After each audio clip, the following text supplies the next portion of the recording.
ایمان روح ہے اور اسلام کیا ہے؟ جسم ہے۔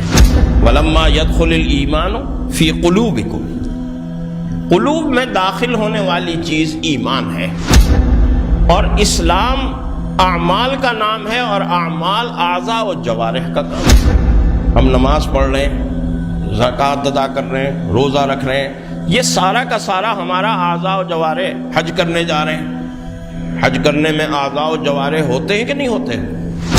کہ بھئی کبھی آپ طواف کر رہے ہیں، کبھی آپ سعی کر رہے ہیں، کبھی آپ منی میں ہیں، کبھی آپ عرفات میں ہیں، کبھی وقوف عرفہ ہو رہا ہے، کبھی رمی جمار ہو رہا ہے۔ یہ سارے کام جسم کر رہا ہے کہ نہیں کر رہا؟ نماز پڑھ رہے ہیں تو کبھی رکوع کر رہے ہیں، کبھی سجدہ کر رہے ہیں، کبھی قعدہ اور التحیات، یہ سارے کام جسم کر رہا ہے کہ نہیں کر رہا؟ تو ایمان قلب کے عمل کا نام ہوا، اور اسلام ہاتھ پاؤں کے اور اعضاء کے عمل کا نام ہوا۔ ایمان نظریے اور فکر کا نام ہے، سوچ کا نام ہے، عقیدے کا نام ہے کہ تم ایمان لاؤ اللہ پر، تم ایمان لاؤ۔ جو ایمان کا جواب میں جو باتیں ارشاد فرمائی رسول اللہ صلی اللہ علیہ وسلم نے، وہ کیا فرمائی؟ ان تؤمن باللہ، کہ تم ایمان لاؤ اللہ پر، اللہ کو مانو۔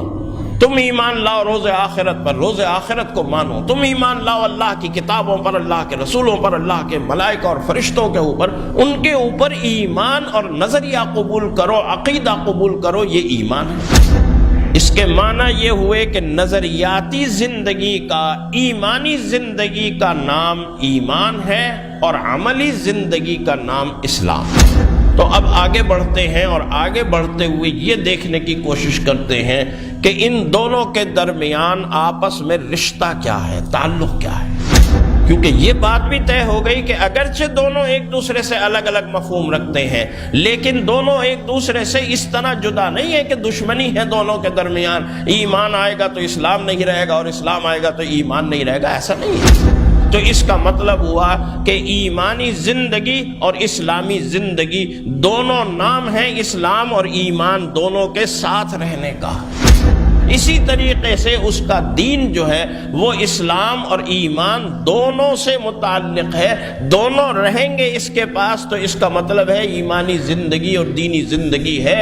اور اگر دونوں میں سے کوئی ایک ہے اور ایک نہیں ہے تو زندگی ختم ہو چکی ہے۔ یہ ہے ایمان اور اسلام کا تعلق۔